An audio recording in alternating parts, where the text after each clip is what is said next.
Welcome viewers, कैसे हैं आप। जैसा कि हमने पिछले एपिसोड में देखा था, यंग मास्टर व्हाइट टाइगर के साथ जिंगे पे अटैक करने के लिए आगे बढ़ चुका, लेकिन उसे रोकने के लिए बीच में लिंगलोंग आ जाती है। तो दूसरी तरफ जिंगे अपने अजूरा ड्रैगन को समन करते हुए यंग मास्टर पर अटैक कर देता है, जिसकी वजह से यंग मास्टर ये फाइट हार चुका। यंग मास्टर हारने के बाद वहाँ से जाने लगता है तो जिंगे कहता है, पहले जो शर्त लगाया गया था उसका इनाम मुझे दो, उसके बाद ही तुम यहाँ से जा सकते हो। लेकिन यंग मास्टर कहता है, मेरे पास वो मैप अभी मौजूद नहीं है। जो सुनकर जिंगे कहता है, क्यों ना मैप को मेरे लिए यहीं पर तुम ड्रॉ कर दो। सुनकर यंग मास्टर ना चाहते हुए भी मान जाता है। अगले सीन में हम जियांग को देखते हैं, जहां पर जियांग यंग मास्टर के हारने के बाद उसका बदला लेने के लिए और स्टार मैप को लेने के लिए जिंगे के पास आ जाता है। जियांग से फाइट करने के लिए पहले लिंगलोंग आती है, जिसमें लिंगलोंग बुरी तरह से इंजर्ड हो जाती है, जो देखकर लिंगलोंग की मदद करने के लिए लिंगर भी आगे बढ़ने लगती है, लेकिन मो योंग सही समय पर उसको वहां से बचाकर दूर लेकर जाता है। और फेंग जब जियांग से फाइट करने के लिए जाता है तो इसी मौके का फायदा उठा के जिंगे लिंगलोंग को उठाकर अरीना फील्ड में आ जाता है, जहां पर हम जियांग को देखते हैं उनका पीछा करते हुए अरीना फील्ड में भी आ चुका था। और जियांग फिर से जिंगे से कहता है, स्टार मैप को मेरे हवाले कर दो, इसी में तुम सबकी भलाई है। जहां पर जिंगे गुस्सा होते हुए अपने अजूरा ड्रैगन को फिर से समन कर लेता है और जियांग पर अटैक करने के लिए आगे बढ़ने लगता है। और अब आगे तो इस एपिसोड की शुरुआत में हम देखते हैं जहां पर जिंगे अपने पावर्स को फिर से गैदर करना शुरू कर देता है, जहां पर जिंगे ने अपने एक और स्पीड को समन कर लिया था, जो 1 मिलियन बर्ड स्टार सोल था। तो दूसरी तरफ हम जियांग को देखते हैं, जहां पर जियांग दोनों स्पीड को देखकर काफी ज्यादा एक्साइटेड हो चुका था और एक्साइटेड होने के साथ ही कहता है, इस लड़के के पास तो दो स्पीड सोल है। हालांकि मैंने तो सुना था कि इस ब्लू अर्थ प्लेनेट पे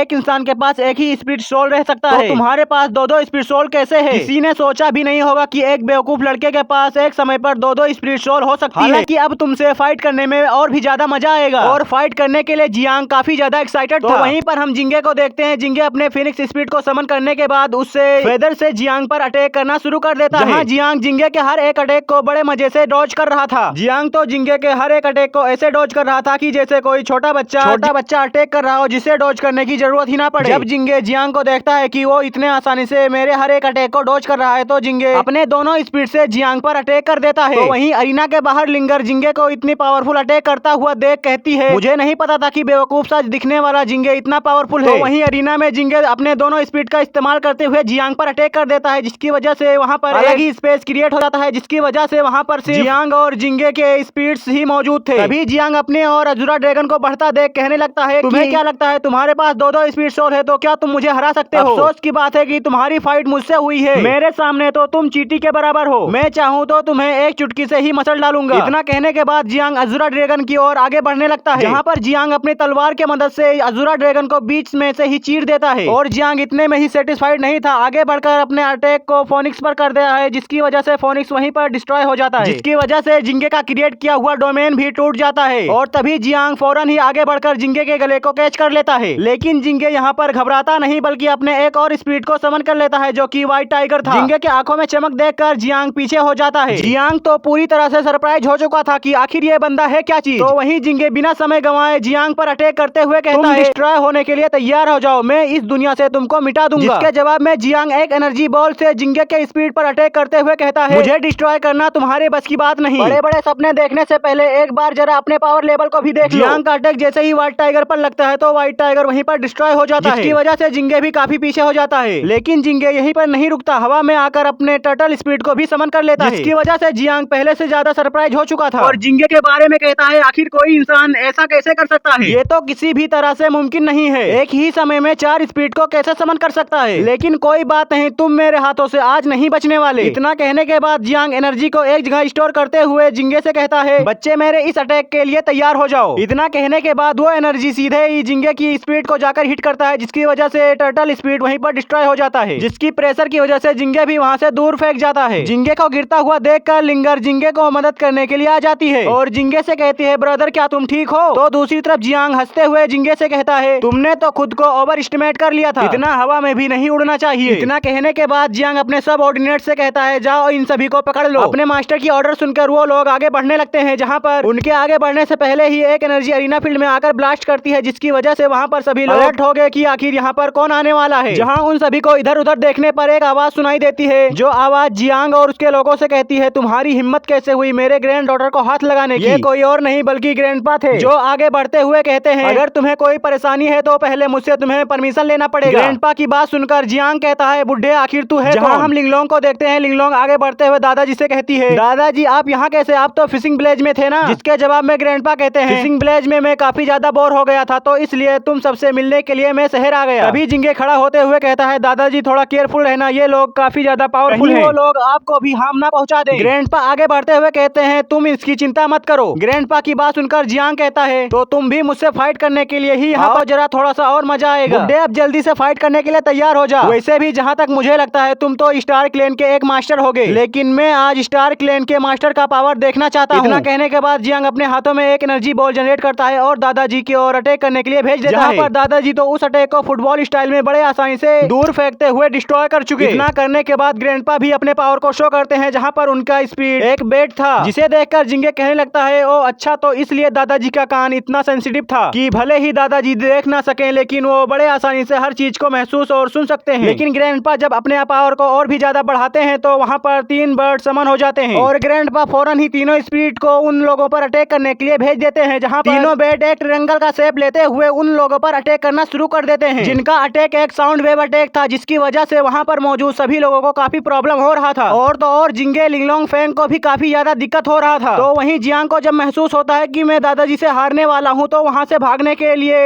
एक पोर्टल बनाता है और जाने से पहले दादाजी से कहता है, अगली बार जब भी हमारी मुलाकात होगी मैं तुम सबकी लाइफ छीन लूंगा। इतना कहने के बाद जियांग वहाँ से टेलीपोर्ट हो जाता है, जिसे वहाँ से जाता हुआ महसूस करके ग्रैंडपा कहते हैं, इसकी स्विफ्ट स्टेप टेक्निक तो काफी कमाल की थी। तो दूसरी तरफ लिंगर काफी खुश थी कि दादाजी ने उसे हराकर भगा दिया। जिंगे दादाजी के पास आते हुए कहता है, दादाजी तो कमाल के हैं, अगर दादाजी सही समय पर ना आते तो हमारा काम तमाम हो चुका होता। और जिंगे आगे कहता है, मुझे लगता है इन लोगों को जरूर ही फ्यूरियस टाइगर यानी डीमन यंग मास्टर ने भेजा होगा। जिसे सुनकर लिंगलोंग कहती है, हाँ हो सकता है, लेकिन अभी भी पक्का यकीन नहीं है और ये भी नहीं पता कि ये लोग कहाँ से आए हुए थे और आखिर ये लोग एक ही चीज के पीछे क्यों पड़े हुए हैं। जिसका जवाब ग्रैंडपा देते हुए कहते हैं, ये लोग सिर्फ स्किल्ड वॉरियर्स के पीछे ही पड़ते हैं और हम इनका पीछा भी नहीं कर सकते। जिसके जवाब में जिंगे अपने पास से एक मैप निकालता है और कहता है, दादाजी मेरे पास कुछ है, क्या ये मैप स्टार डीमंस का पीछा करने के लिए काफी होगा। इतना कहने के बाद जिंगे अपने पास से एक मैप निकालता है और आगे कहता है, स्टार होली टेरिटरी के डीप में जाने के लिए हमें एंशिएंट स्टार रोड को पार करना होगा। दादाजी क्या ये सच है? दादाजी जिंगे को बताते हैं, हाँ अगर तुम स्टार होली टेरिटरी में जाना चाहते हो तो सबसे पहले तुम्हें एंशिएंट स्टार रोड को पार करना होगा, वो भी बिना किसी मैप के। और अगर कोई इंसान एक बार एंशिएंट स्टार रोड से भटक जाए तो वहीं पर उसकी मौत हो जाएगी, क्योंकि अभी तक जितने भी लोग वहाँ पर जाकर भटक चुके हैं वो वापस कभी नहीं आए। दादाजी के इतना कहते ही ये एपिसोड यहीं पर खत्म हो जाता है। उम्मीद है ये वीडियो आपको पसंद आएगा, तो वीडियो को लाइक कर दे, चैनल को सब्सक्राइब कर ले। मिलते हैं अगले वीडियो में, तब तक के लिए बाय, थैंक्स फॉर वॉचिंग।